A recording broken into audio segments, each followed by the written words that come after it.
আরে রে ককৈ খেলিছে বাহ বাহ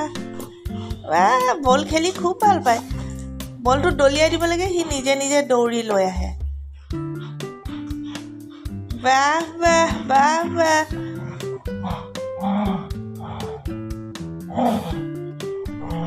তুমি কাৰ লগত খেলিছা